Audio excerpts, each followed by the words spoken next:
తల మీద ముండ కిరీటం, రాళ్ళు చేతుల మేలు, గతంలో చివరి రక్తపొడలు కాల్చినందు వలన, పాతి పెట్టబడి తిరిగి పునరుత్థానం ఇచ్చినందు వలన, అంతేకాకుండా ఈ దైనందిన జీవితంలో నన్ను కాపాడుతూ పోషిస్తున్న పక్షులు వ్యాఖ్యమాడుతూ నాకు చాలా దేవుడిగా ఉంటున్నాము వందనాలు స్తోత్రం. ఆ యొక్క కల్వరిశిలో చేసిన ఒక త్యాగాన్ని బట్టి, నిత్యం నాయన చూపెట్టిన ప్రేమ కనికరాన్ని బట్టి వందనాలు కృతజ్ఞతాస్తుతులు చెల్లిస్తుంటున్నాము నా తండ్రి. ఆమేన్.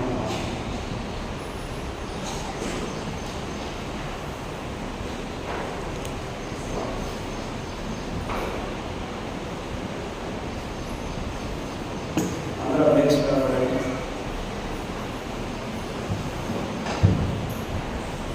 జగములనే పరిపాలక జగతికి నీవే ఆధారమా.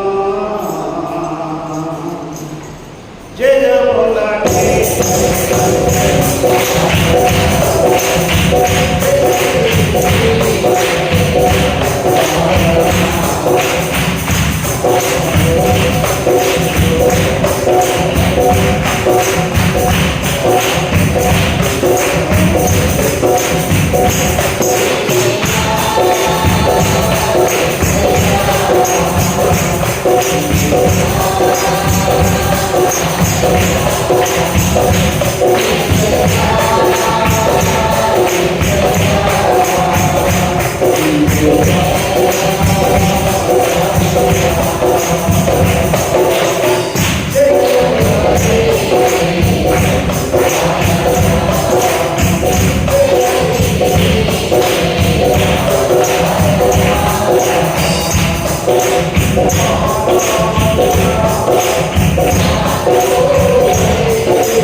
Oh,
టెన్షన్లో ఉన్నాడు, డాక్టర్ వస్తారని చెప్పేసి ఉండండి, సహవాసంలో ఉండండి, ఏం కాదని చెప్తున్నాను. దేవుని ప్రార్థన, దేవుని సన్నిధి ఉంటే దేవుడు మనం పనిచేస్తాం. దేవునికి స్తోత్రం. లూకా సువార్త 1వ అధ్యాయము 35వ వచనాన్ని చదువుకుందాం. లూకా సువార్త 1వ అధ్యాయము 35వ వచనాన్ని చదువుకుందాం.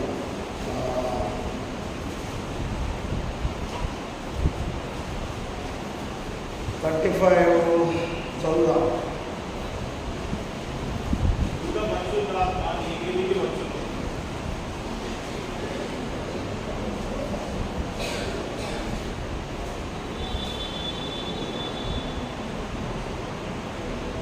మార్క్స్ వార్త 1:30.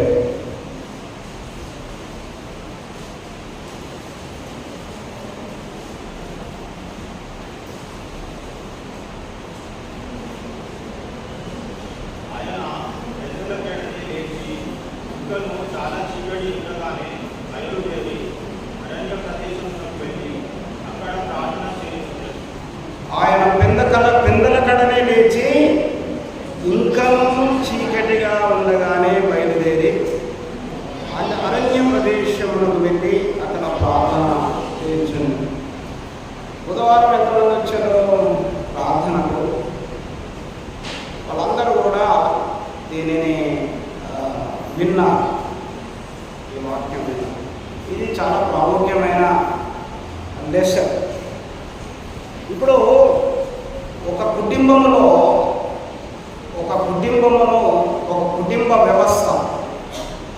కుటుంబ వ్యవస్థలో ఎవరెవరు ఉంటారు? తల్లి, తండ్రి, పిల్లలు. ఒక కుటుంబ వ్యవస్థలో ప్రాముఖ్యమైన వ్యక్తులు ఎవరయ్యా అని అంటే తండ్రి, తల్లి. తండ్రి ఏ రీతిగానైతే ఉంటాడో, తల్లి ఏ రీతిగానైతే ఉంటుందో అదే మాదిరిగా పిల్లలు కూడా అదే మాదిరిగా ఉంటారు. ఒకవేళ తల్లి, తండ్రి సరి అయిన క్రమంలో, సరి అయిన విధానంలో ఉండనప్పుడు పిల్లలు కూడా ఖచ్చితంగా ఒక పద్ధతిలో ఉండరు. తల్లిదండ్రులు పద్ధతిగా ఉంటే పిల్లలు ఖచ్చితంగా పద్ధతిలోనే ఉంటారు. కానీ ఒకవేళ తల్లిదండ్రులు పద్ధతిగా లేనప్పుడు పిల్లలు ఖచ్చితంగా పద్ధతిలో ఉండరు. ఎందుకు అంటే తల్లిదండ్రులు పిల్లలకు ఆదర్శంగా ఉండాలి. పిల్లలు తల్లిదండ్రులను చూసి నడుచుకుంటారు. అయితే ఇక్కడ మనం చూడబోయే వాక్యంలో మనకు తండ్రి సమీపించడాన్ని తేజస్సులో ఆయన మాత్రమే వసించుచు అమరత్వం కలిగిన వాడుగా ఉంటున్నాడు. ఆయన మనకు తండ్రి. యేసుక్రీస్తు ప్రభువారు 33.5 సంవత్సరాలు ఈ భూమండలం మీద ఉన్నప్పుడు, యేసుక్రీస్తు ప్రభువారు ఈ 33.5 సంవత్సరాలు ఈ లోకంలో భూమి మీద జీవిస్తుంటున్నప్పుడు ప్రతిదీ కూడా ఆయనను కలిగిన బిడ్డలకు ఏ రీతిగా బ్రతకాలి, ఏ రీతిగా ఉండాలి, ఏది శ్రేష్టమైనది, ఏది నాణ్యమైనది, ఏ రీతిగా ఉండాలని ఆయన చేసి చూపెట్టాడు.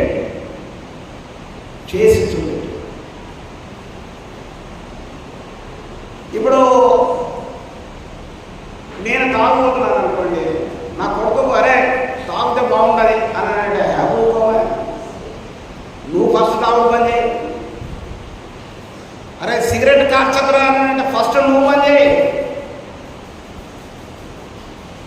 మనము లోకము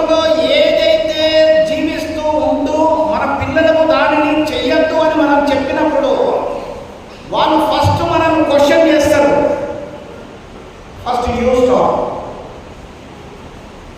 నువ్వు ఆపు, ఆ తర్వాత నేను ఆలోచన చేస్తాను. ఆప్తాను అన్నాడు, ఆలోచన చేస్తాను. ఈ రోజున ప్రతి క్రైస్తవునికి తండ్రి, పరలోకపు తండ్రి, సృష్టికర్త ఉన్నాడు. యేసుక్రీస్తు ప్రభువు ఆయన క్రైస్తవులకు ఒక మాదిరి నేర్పించింది. పోయినసారి మనము నేర్చుకున్నదే సీజనల్గా దేనిని మనం పూజించద్దు, దేనిని పూజించాలి, ఏది దేవుడు, ఏది కాదు, ఏది సృష్టి అన్న విషయాలను పోయిన వారు మనం నేర్చుకున్నాం. అదే మాదిరిగా ఈ రోజున మన పరలోకపు తండ్రి నిన్ను సృష్టించిన వాడు, నీకోసం ప్రాణం పెట్టిన వాడు, నీకోసం రక్తం కార్చిన వాడు, నిన్ను శుద్ధి చేసిన వాడు, పరలోక రాజ్యంలో ఇస్తానని చెప్పిన వాడు ఈ భూమండలం మీద ఏం చేసిండో మనం ఏది చేస్తలేము. చాలా జాగ్రత్తగా వినండి. ఆయన ఏం చేసిండో మనం ఏమి చేస్తలేము. చిన్నగా ఉన్న నీ పిల్లలకు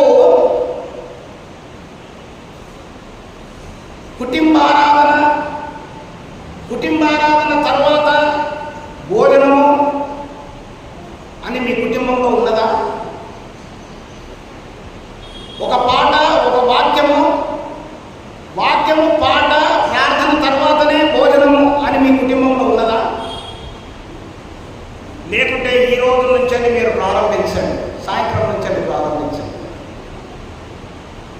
ఒక్కరు ప్రార్థన చేసుకోవడం కుటుంబారాధన కాదు. ఒంటరిగా ప్రార్థన చేసుకోవడం అది నీ ఇండిపెండెంట్, నీ ఇండివిజువల్. కానీ నీ పిల్లలు, నీ భర్త, నీ భార్య ఏ టైం అని కానీ ఒక టైం నిర్ణయించుకోండి. మీరు వచ్చే టైం నిర్ణయించుకోండి. అది కుటుంబ ఆరాధన తర్వాతనే భోజన కార్యక్రమాలు. మార్నింగ్ ప్రేయర్ కుటుంబంగా,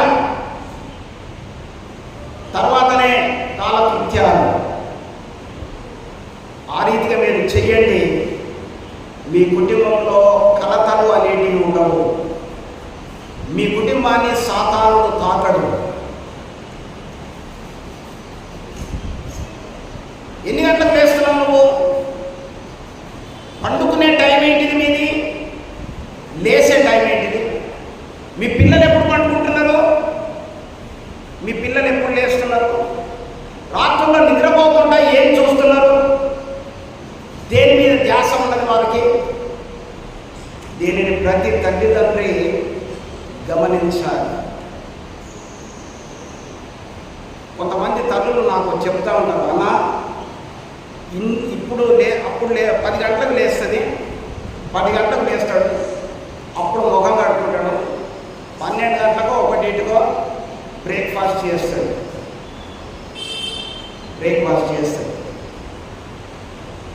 చాలా దుఃఖకరం. అలాంటి కుటుంబాలు ఒకవేళ మీ పిల్లలు అట్నే ఉంటే, ఒకవేళ మీరు చూసుకుంటుండేదంటే ఇట్స్ వెరీ సాడ్. నీవు యేసయ్యను అనుకరిస్తలేవు, నువ్వు యేసయ్య అడుగుతాడలలో మీ కుటుంబం నడుస్తలేదని దానికి అర్థం. ఇప్పుడు ఎగ్జామ్షన్స్ ఏమి ఉన్నాయండి? ఎగ్జామ్షన్స్ ఏమి ఉండవు. పర్వాలేదులే అటువంటి ఏమి ఉండవు. బాస్ ఏం చేసిండో దాని కింద ఉన్న క్యాడర్ అదే చేయాలి. అక్కడ వేరేది ఏమో ఉండదు. ఇప్పుడు మేనేజర్ ఉన్నాడండి, మేనేజరు ఆయన పొద్దుగానే బై 8 o'clock ఆయన వస్తున్నాడు, లేకపోతే 9 o'clock వస్తున్నాడు. వాళ్ళ టైం ప్రకారం 10 గంటల కంటే 10 గంటలకు వస్తున్నాడు. నువ్వు మెల్లగా 11 గంటలకు వస్తా, 10:30కి వస్తా. తల్లిదండ్రులు ఉదయకాలం లేస్తున్నాడు, నేను మెల్లగా లేస్తా, అట్లా కుదరదు. It's not good. మన పర్లోకపు తండ్రి ఎప్పుడు లేస్తాడట? పెందల కళ అంటే ఎప్పుడు అనుకుంటున్నారు మీరు? 10 గంటలకు అనుకుంటున్నారా? 9 గంటలకు అనుకుంటున్నారా? 8 గంటలకు అనుకుంటున్నారా? 4 o'clock. సత్యం చెప్పండి. నేను ఎవరికి మార్కులు మీకు గిఫ్ట్లు కూడా ఇవ్వాలి. 4 గంటలకు ఎంతమంది లేస్తారు? 4 o'clock. 4 గంటలకు దేవుడు చూస్తున్నాడు, మిమ్మల్ని దేవుడు చూస్తున్నాడు. నేను చూస్తలేను, మీకు నేను రివార్డు బై 4 o'clock. 5 o'clock, 5 గంటలకు. ఓకే, అంటే దేశం ఏం చేస్తుందో ప్రార్థన చేసుకుంటుందా? 6 గంటలకు ఎంతమంది లేస్తున్నారు? ఒక్కరు లేపుతలేదు. అంటే ఇప్పుడు మీరు తల్లిదండ్రులు ఒకవేళ మేము 4 గంటలకు 5 గంటలకు లేస్తామని అంటే కూడా పెద్దమే. ఎందుకంటే వీళ్ళని లేపుతలేరు, మీరు సుక్కులు పెడతలేరు, ఇంజెక్షన్స్ ఇస్తలేరు. ఎద్దులు కలిసినప్పుడు ఒక ముందు కట్టి ఉండేది, ముందు కట్టే అది ఊరికే పొడుస్తుంటారు. నా పిల్లలు ఊరికే అంటారు, నువ్వు వాటర్ మాకు వాటర్ ఇది హాస్టల్ అని అంట. అవును హాస్టలే అని చెప్తారు. అందుకని నా ప్లేట్ నేనే కట్టుకుంటాను, నా ప్లేట్ నేనే కట్టుకుంటాను.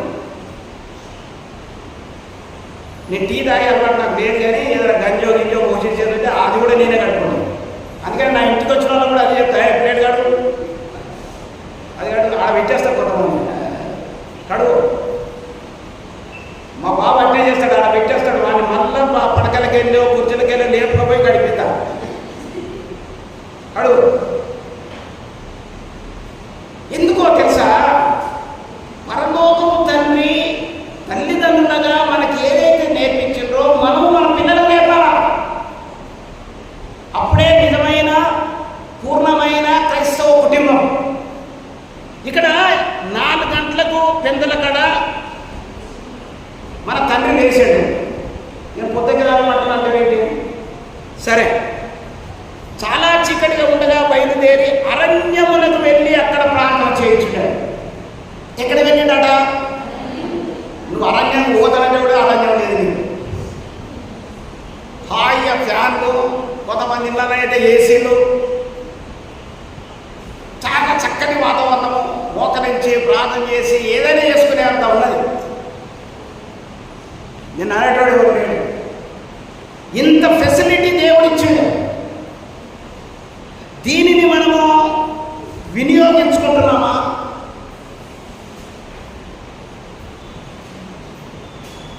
ఇది నీవు నమ్మిన నీ దేవుడు చేసిందన్న సంగతి నీకు తెలుసా?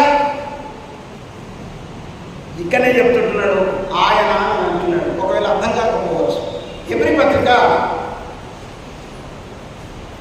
5వ అధ్యాయము, హెబ్రీ పత్రిక 5వ అధ్యాయము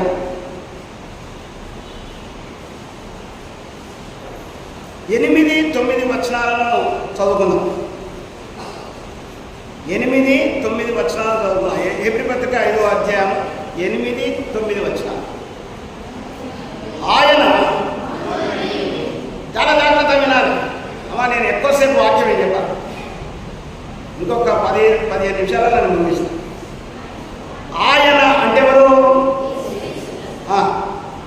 యేసుక్రీస్తు ప్రభుల వారు కుమారులై ఉండియు, అమ్మా, యేసుక్రీస్తు ప్రభుల వారు తండ్రి అయిన దేవునికి కుమారులై ఉండియు. ఒకసారి ఆలోచన చేయండి. ఇక్కడ యేసుక్రీస్తు ప్రభుల వారు తండ్రి అయిన దేవునికి కుమారుడై ఉండియు తాను పొందిన శ్రమల వలన విధేయతను నేర్చుకునేను. శ్రమ అనేది అందరికి వస్తుంది, శ్రమ అనేది అందరికి వస్తుంది. కానీ ఆ శ్రమలలో రెబెల్ అవుతున్నావా? ఆ శ్రమలలో నీవు గుణపాఠాన్ని నేర్చుకుంటున్నావా? ఆ శ్రమలలో దేవునికి ఇంకా దగ్గర అవుతున్నావా? ఇది యేసయ్య శ్రమ పొంది ఆయననే పెందల కడ వేసిండు. ఆయననే తండ్రి అయిన దేవుని ప్రార్థన చేస్తుంటున్నాడు. యేసయ్యనే ఇక్కడ ఆయన శ్రమ పడ్డాడు. ఆ శ్రమలలో విధేయత నేర్చుకున్నాడు. విధేయత.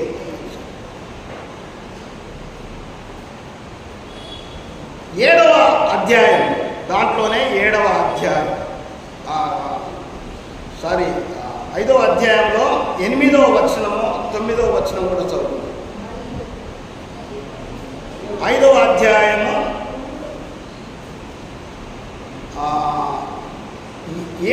వచనంలో 7వ వచనంలో శరీరదాయున్న దినములలో అంటే ఏంటిది?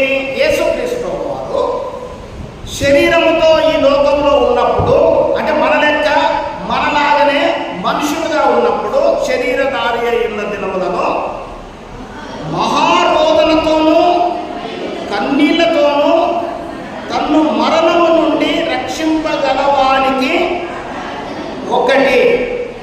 ఒకటి ప్రార్థన చేసినాడు, 2 యాచనలను చేసినాడు, ఆ యాచనలను సమర్పించి భయభక్తులు కలిగి ఉన్నందున ఆయన అంగీకరింపబడెను.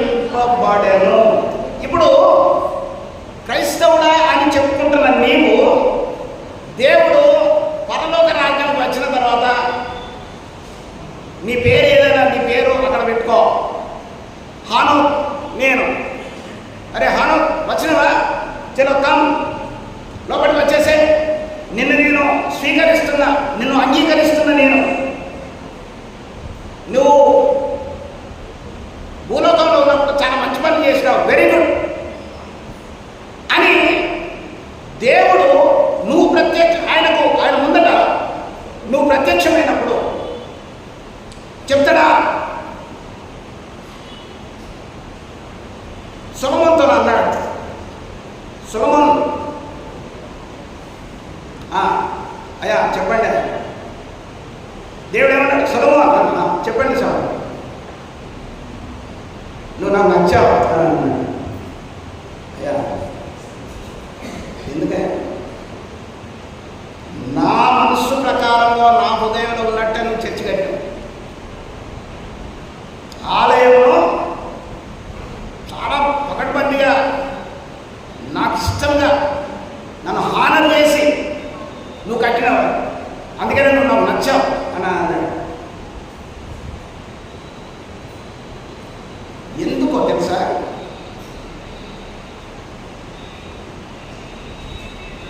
ఆ ఆలయాన్ని కట్టుతున్నప్పుడు వర్కర్స్ని పిలిచి, రే 90 పొడుగులు ఉండాలి, ఎత్తు 30 ఉండాలి, కానీ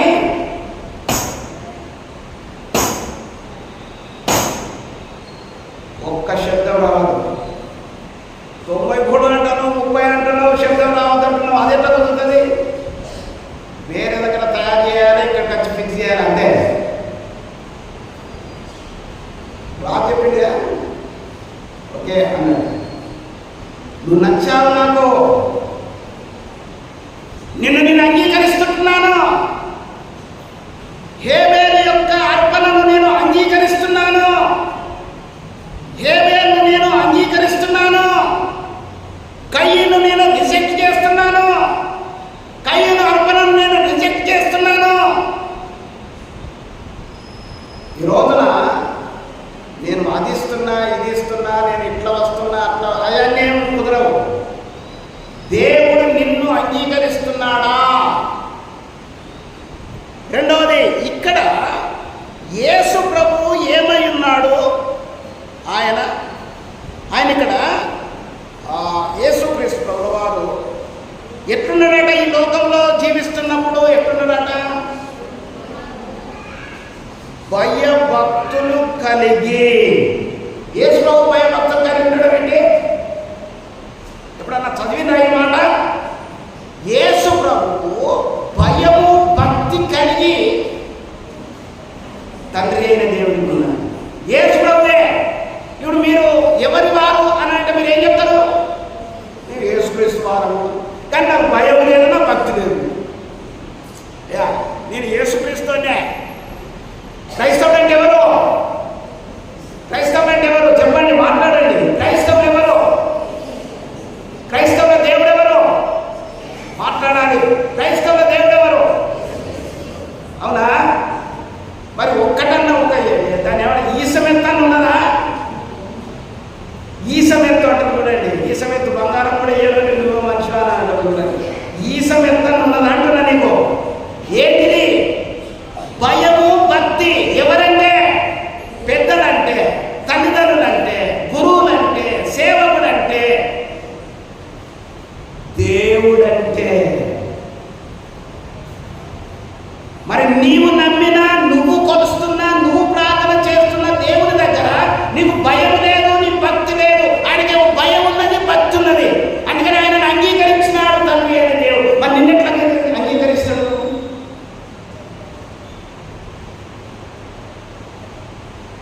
నూట 28 ఒకటేం చెప్తున్నది? ఫ్యామిలీస్ కొరకు, కుటుంబాల కొరకు దేవుడు ఏం చెప్తున్నాడు? ఇప్పుడు నేను ఫ్యామిలీ గురించే మాట్లాడుతున్నాను. మన పరలోకపు తండ్రి, మన ఇల్లు అక్కడ, అది ఇటర్నల్ ప్లేస్. అక్కడ మనము అంగీకరించబడకుంటే అక్కడికి నువ్వు వెళ్ళవు. నువ్వు అంగీకరించబడకుంటే నీ ప్రార్థన వట్టిగా మనము యాక్టింగ్ చేస్తే నడవదు, షోపుటాపులు నడవవు, షోపుటాపులు నడవవు. ఒరిజినల్ కావాలా, భయము కావాలా, భక్తి కావాలా. సేవకులంటే, వాక్యం అంటే, ప్రార్థన అంటే, దేవుని సన్నిధి అంటే వణుకాలా? లేదు. కూర్చుంటాడు, ఎట్లా ఇట్లా కూర్చుంటాడు. ముందట సేవకుడు ఉన్నాడు అన్నది లేదు, ఈడ దేవుని సన్నిధి అన్నది లేదు, ఏది ఉండదు. చెప్పు, ఏం చెప్తావా? అన్నిటికీ నేను చేస్తున్నాను అని అంటారు. ఎంత చేస్తున్నారో నాకు తెలియదు. దేవుడు మీ హృదయాలను చూస్తాడు. నేనేమంటున్నానంటే, దేవుడు బ్రతిలాడతాడు. ఇవన్నీ ఉంటే చల్లగా ఉండు, ఉంటే వేడిగా ఉండు. నా కుటుంబంలో నా పిల్లలు మాట వింటలేరు, నా భర్త మాట వింటలేడు, నా భార్య మాట వింటలేరు అంటే ఎందుకు వింటారు? దేవుడే అక్కడ లేనప్పుడు లోకంలో ఉన్నట్టే ఉంటుంది. నేను లోకంగా ఉంటుంది. ఏంది చదవరా? 128 ఒకటి అని చెప్పినా కదా, కీర్తనలు అసలు తీయలేదు. చూడండి ఎట్లా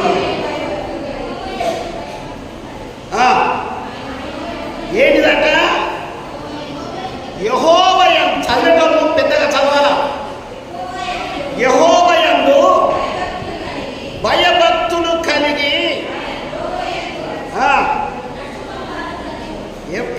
ఎవరట?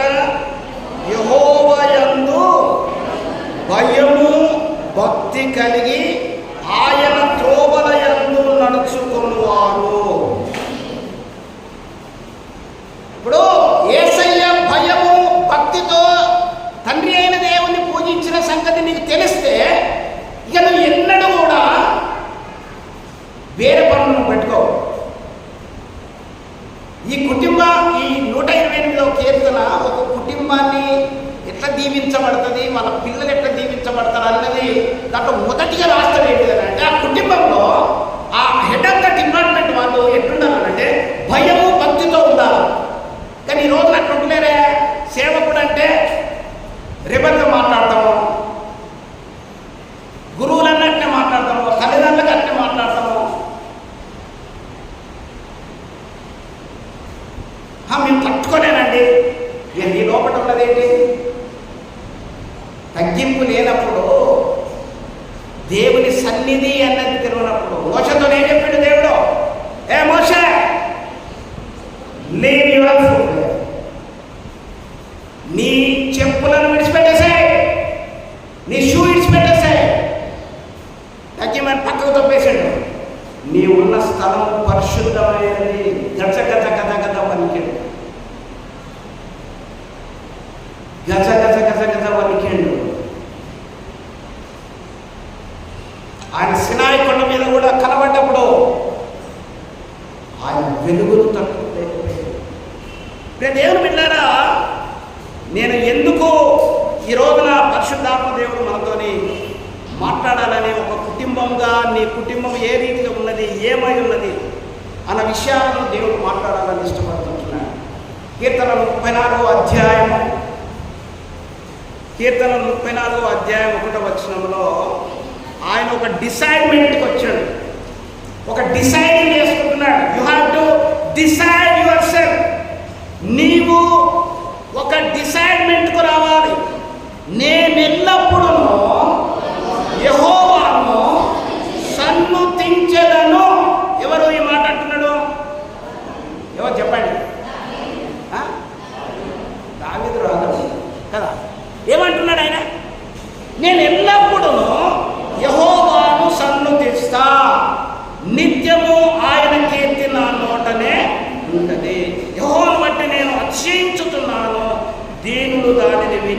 సంతోషించేది. నాతో కూడా యెహోవాను కనపరచుడి, మనం ఏకముగా కూడి ఆయన నామమును గొప్ప చేయుదుము. నేను యెహోవా యొద్ద విచారణ చేయగా ఆయన నాకు ఉత్తరమిచ్చెను.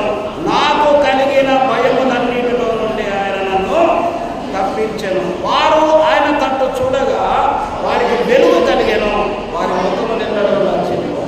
ఎందుకో ఇక్కడ ఈ మాట చెప్తుంటున్నానంటే, విచారణ ఎక్కడ చేస్తుంటున్నావు? నాకు కలిగిన భయము పోయింది. దేవునికి భయం పడితే నీకు భయం ఉండదు. ఎందుకంటే ఆయన తీసుకుంటాడు. ఇప్పుడు ఎవరో 10 మంది కొట్టేదాని కోసం వచ్చిండు ఒక దగ్గర. ఆడ తండ్రి కనబడ్డాడు, వాళ్ళ కొడుకు ఏమైపోతుంది? మా డాడీ వచ్చాడు అన్న. ఎవడరా మీరందరూ? కొడుకు భయం ఏమైపోయింది? పోయింది. ఎందుకో కానీ వాడిలో ఇంకొక భయం ఉన్నది.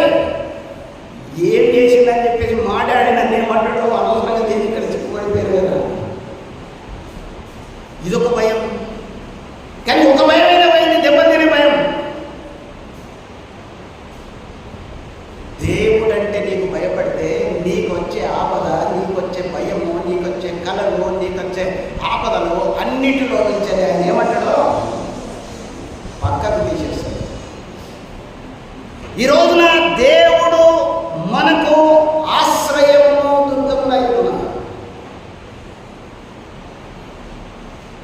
ఎవరైతే దేవునిని ఆనుకుంటారో, దేవుని యందు భయభక్తులు కలిగి ఆయన సన్నిధిలో నడుచుకుంటారో, వాళ్లకు దేవుడు ఎప్పుడు కూడా ఆయన సమీపంగా ఉన్నాడు. అదే కీర్తనకారుడు 111వ కీర్తన 10వ వచనంలో అంటాడు, యెహోవా యందలి భయము జ్ఞానమునకు మూలము, ఆయన శాసనములను అనుసరించు వారందరూ మంచి వివేకము గలవారు, ఆయనకు నిత్యము స్తోత్రము కలుగుచున్నవి. ఇక్కడ 2 విషయాలు. నీవు ఎప్పుడైతే దేవునికి భయపడతావో, ఎప్పుడైతే దేవుని యందు భయభక్తులు కలిగి యేసయ్యలాగా ఉంటావో, ఇక్కడ 2 జరుగుతాయి. ఒకటి జ్ఞానము, రెండవది వివేకము. జ్ఞానం అంటే ఏంటిది? వివేకం అనేది. ఇప్పుడు ఒక కత్తి ఉన్నది, కత్తి పట్టుకోవచ్చు అందరూ. ఈ కత్తితో ఏం చేస్తాం? కూరగాయలు తరుగుదామా? ఎవరైనా పోలుస్తామా?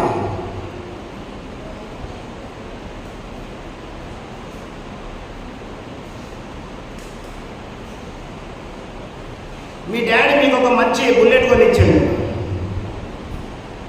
ఇంటి ముందర తీసుకొచ్చి పెట్టాడు. తాళం ఇయ్యనని అన్నాడు.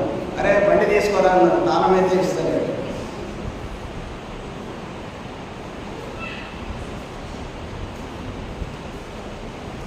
చూడండి, ఒక జ్ఞానము, వివేకముగా ప్రవర్తించడము, ఈ 2 కూడా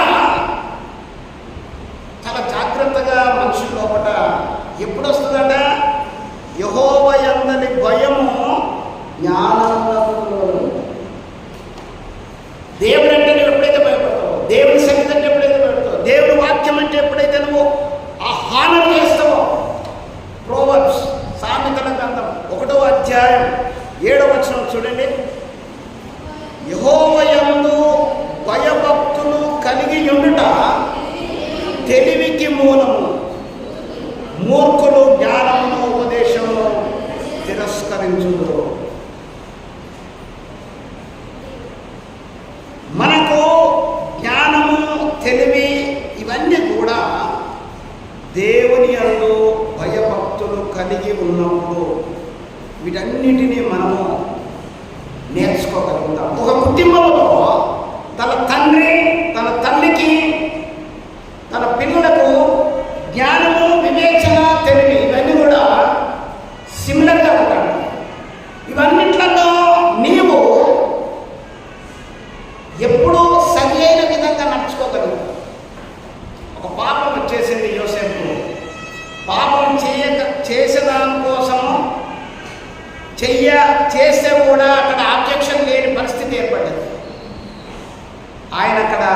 వివేకముతో, జ్ఞానముతో, తెలివితో ఆయన బయటకు పంపించేశాడు.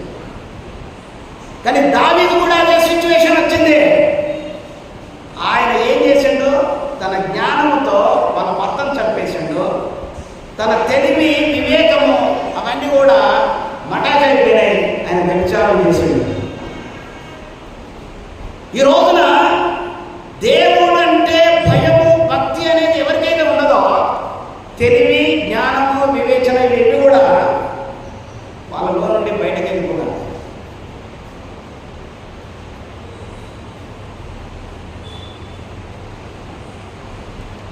లూకాసు వార్త 1వ అధ్యాయం 5-6 వచనాలు చూడండి. లూకాసు వార్త 1వ అధ్యాయం 5-6 వచనాలు.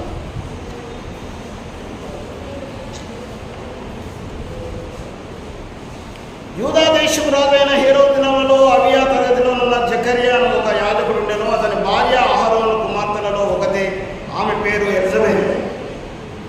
వీరిద్దరూ చాలా జాగ్రత్తగా వినండి. 6వ వచనంలో చాలా జాగ్రత్తగా మనసు పెట్టారు. వీరిద్దరూ ప్రభు యొక్క సకల ఆజ్ఞల చొప్పునను, న్యాయ విధుల చొప్పునను నిరపరాధులుగా నడుచుకొనొచ్చు దేవుని దృష్టికి నీతిమంతులై యుండిరి.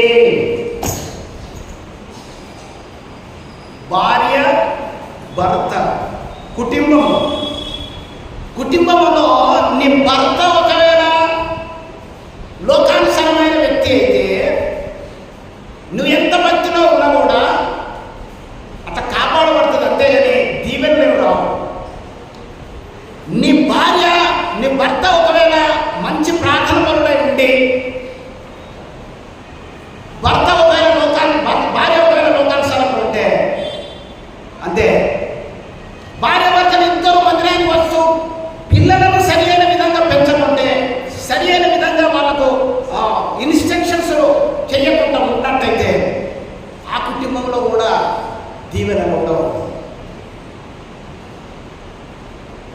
ఎందుకో మనం చదివాం కదా 128 సాంగ్లో, కీర్తనలో, యెహోవా యందు భయభక్తులు కలిగిన వ్యక్తి ఏ రీతిగా దీవించబడతాడో కింద రాస్తాడు.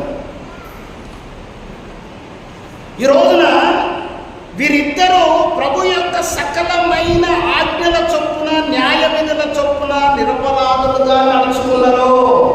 ఈ రోజున నీవు దేవుని యొక్క ఆజ్ఞలు ఏంటిది? దేవుని ఆజ్ఞ ఏంటిది? 10 ఆజ్ఞలు ఉన్నాయి. దేవుని ఆజ్ఞలు ఏంటిది? 2 ఆజ్ఞలు ఉన్నాయి. నువ్వేం చేస్తున్నావు? నువ్వే రీతిగా నడుచుకుంటున్నావు? నీ పిల్లలకి ఏమి నేర్పించినావు? నువ్వేం చేస్తున్నావు? చాలా కుటుంబాలు ఈ రోజున వేదనలలో, బాధలలో, అసలు మనశ్శాంతి లేకుండా అసలు ఇంటికి పోవాలంటే భయపడుతున్న కుటుంబాలు ఎన్నో ఉన్నాయి. అలజడలు, కొట్లాటలు, సమాధానం లేని స్థితి. కారణం ఏదో తెలుసా? నీటిలో యజబేలు తిష్ట వేసింది. నీలోనే యజబేలు ఉన్నది, అది నీ ఇంట్లోకి వచ్చేసింది. జాగ్రత్త. దీన్ని మనం కొనసాగిస్తాం.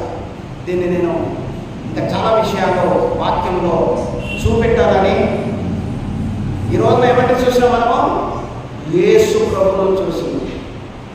యేసు ప్రభు ఏం చేశాడు? భయభక్తులు కలిగి ప్రార్థన చేస్తుంటున్నాడు.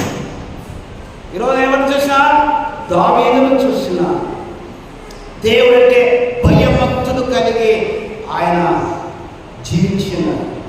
ఈరోజు ఎవరు చూస్తున్నా? ఎలిజబెత్ను చూస్తుంటున్నా. ఇక్కడ జకర్యాను చూస్తుంటున్నా. జకర్యాలు చాలా మంది ఉన్నారు బైబిల్లో. ఒక జకర్యా ఉన్నాడు 2వ రాజుల గ్రంథంలో. అతడు లోకానుసారంగా ఉన్న వ్యక్తి. ఈ జకర్యా యాజకుడిగా ఉంటున్నాడు. ఇది వేరు.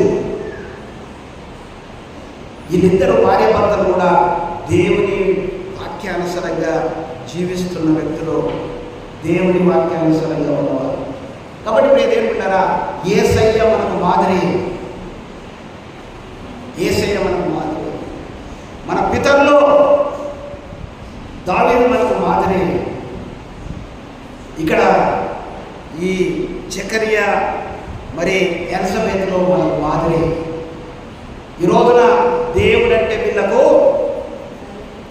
భయము, భక్తి కలిగి అపరాధము లేని వ్యక్తులుగా, నిరపరాధులుగా, న్యాయ విధులను పాటించే వ్యక్తులుగా ఈ బిడ్డలు జీవిస్తూ ఉన్నారు. ఈ రోజున నీ కుటుంబం ఆర్థిక లేకుంటే ఈ రోజుననే ఒక తీర్మానాలుగా మనల్ని ఎవ్వరు మెచ్చుకోవాల్సిన, బయటకు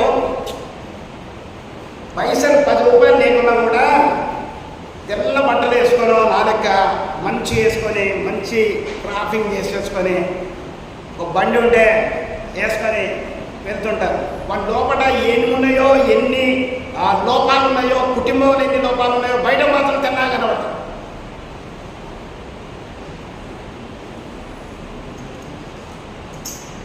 నీకు ఏమి లేకుండా పర్వాలేదు, నీకు ఏమి లేకుండా.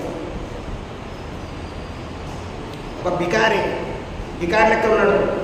ఎయిర్పోర్ట్లో ప్లేన్ ఎక్కే దానికోసం పోతే వాడు అంత అసలు టికెట్ ఉన్నదో లేదా అని చెప్పేసి ఆయన పక్కకు పెట్టేసింది. తర్వాత తెలిసింది ఆయన ఏంటి అంటే 100 కోట్లు ఉన్నాయని. ఇంకో ఆయన ఉన్నాడు, సామాన్య జీవితం జీవిస్తున్నాడు ఒక పెక్కటుట్లో, ఆయనకు 100 కోట్లు ఉన్నాయి. అందుకనే యేసుబాబు ఏం చెప్పిండో దావీదుని సెలెక్ట్ చేసినప్పుడు, నువ్వు పై ఆకారం చూడకపోయినా పైకి మనం షోప్డౌన్ చేయవలసిన అవసరం ఏం లేదు. వాళ్ళు వేషధారణకు రాయబడిన వాక్యంలో వాళ్ళు 4 బజార్లలో తెలిసి కథలు చేస్తుంటారు. అన్నం ఉన్న ఇస్తారు ఎప్పుడైనా అన్నీ ఉండదు. దాంట్లో ఏం వెయిట్ లేకుండా, అన్నం మీద లేకుండానే ఎగిరెగిరి పడుతుంటుంది అది. కాబట్టి నీ షోపుటాలు, నీ అస్తర్లు, గిత్తర్లు ముఖానికి ఎన్ని పెట్టుకున్నా లోపల దేవుడంటే భయము, భక్తి లేకుండా చాలామంది లేడీస్ వెంట్రుకలను విరబోసుకొని అప్పుడే స్నానం చేసి కొట్టుకుంటూ వచ్చిన రోజులు ఉన్నాయి. జాగ్రత్త. శనివారమే స్నానం చేయాలా, తలస్నానం, మామూలు స్నానం పొద్దుగా చేశారు. వెంట్రుకలందరూ కూడా మంచిగా జడలు వేసుకొని రావాలి. పురుషులంతే పిచ్చి ఉండదు. దేవుడు మన హృదయాలను చూస్తుంటాడు. కొంతమంది స్టైలిష్గా ఉంటారు కానీ లోపల దేవుడు ఉంటాడు. కొంతమంది స్టైలిష్గా ఉండరు కానీ వాళ్ళ లోపల దేవుడు ఉంటాడు. ఇక్కడ మనం ఏం చేస్తున్నాం అనేది కాదు, నువ్వు మౌనంగా వచ్చి కూర్చున్న దేవుడు నీ హృదయాన్ని చూస్తుంది. అది యేసయ్య చేసాడు. మీరందరూ కూడా హెబ్రీ పత్రిక 5వ అధ్యాయం 7వ వచనాన్ని మీకు మాదిరికరంగా పెట్టుకోండి. హెబ్రీ పత్రిక 5వ అధ్యాయం 7వ వచనము మనకు యేసయ్య మాదిరి. దాన్ని మీరు రౌండ్ అప్ చేసుకోండి. దాన్ని 1కి 10 సార్లు చదవండి. రోజు ఒక్కసారైనా దాన్ని చదవండి. హెబ్రీ పత్రిక 5వ అధ్యాయం 7వ వచనం. ఎందుకో తెలుసా? ఆయన భయము భక్తి కలిగి ప్రార్థన చేసిండు. భయభక్తులతోని ఆయన జీవించిండు. ఇక తక్కిన దావీదు కానీ, ఎలిజబెత్ కానీ, జకరియా కానీ వీళ్ళందరినీ ఎవరిని, ఇంకా చాలా మందిని మనం వచ్చే వారం చూసుకుందాం. చాలా మంది ఎవరు ఎంత నీతిగా భక్తిగా ఉన్నా వాళ్ళు వీళ్ళని మాదిరిగా చేసుకున్నారు. ఎవరిని? దేవుని మాదిరిగా చేసుకున్నారు. యేసయ్యనే మాదిరిగా చేసుకున్నారు. అసలు మూలం ఆయన. కాబట్టి మనకు టార్గెట్ ఏమో, మా పాస్టర్ ఇక్కడ బాగానే చెప్తాడు కానీ పక్కకు పోయి మందు తాగుతాడండి. మా పాస్టరు పక్కకు పోయి ఆయన ఏంటి టేలర్ పక్కకు పోయి సిగరెట్ మందు సిగరెట్ తాగుతాడండి, బుక్క కొడతాడండి అని అంటే, నీ పాస్టర్ ఒకవేళ బుక్క కొట్టుటోడైనా మందు తాగేటోడైనా నువ్వు మీ పాస్టర్ను చూడకండి. ఎవరు చూడాలి? హెబ్రీ పత్రిక 5వ అధ్యాయం 7వ వచనం. యేసయ్య మనకు మాదిరి. ఎవరు మనకు మాదిరి? యేసయ్య మాదిరి. యేసయ్య తండ్రి అయిన దేవుణ్ణి ఆలన చేసి భయభక్తులతో జీవించిండు. ఇప్పుడు నువ్వెట్లుంటున్నావు? నువ్వెన్ని గంటలు చేస్తున్నావు? నువ్వెన్ని గంటలు పడుకుంటున్నావు? నువ్వు దేంట్లో టైం పాస్ చేస్తున్నావు? ఒకవేళ ఫోన్ వాడినా దాంట్లో నువ్వు ఏం చూస్తున్నావు? దేనికి ఉపయోగిస్తున్నావు? దేంట్లో నీ సమయాన్ని హెచ్చిస్తున్నావు? సంగమా, జాగ్రత్త. దేవుని యొక్క పరిశుద్ధ దినంలో నీ కుటుంబ వ్యవస్థలో నీ యొక్క దైనందిన జీవితంలో నీవు దేవుడంటే భయము భక్తి, వాక్యం అంటే భయము భక్తి, సేవకుడంటే భయము భక్తి, పెద్దలంటే భయము భక్తి ఎప్పుడైతే నీకు ఉంటుందో అప్పుడే దేవుడు నిన్ను ఆనర్ చేస్తాడు, హెచ్చిస్తాడు. లేకుంటే ఎంత మాత్రం కూడా నీకు పరలోక రాజ్యానికి హక్కుదారని కావు కావు కావు. ఎంత మాత్రం కూడా నీ కుటుంబం దీవించబడదు. దేవుడి మాటలు దీవించుగాక. ఆమేన్. తలలోంచండి.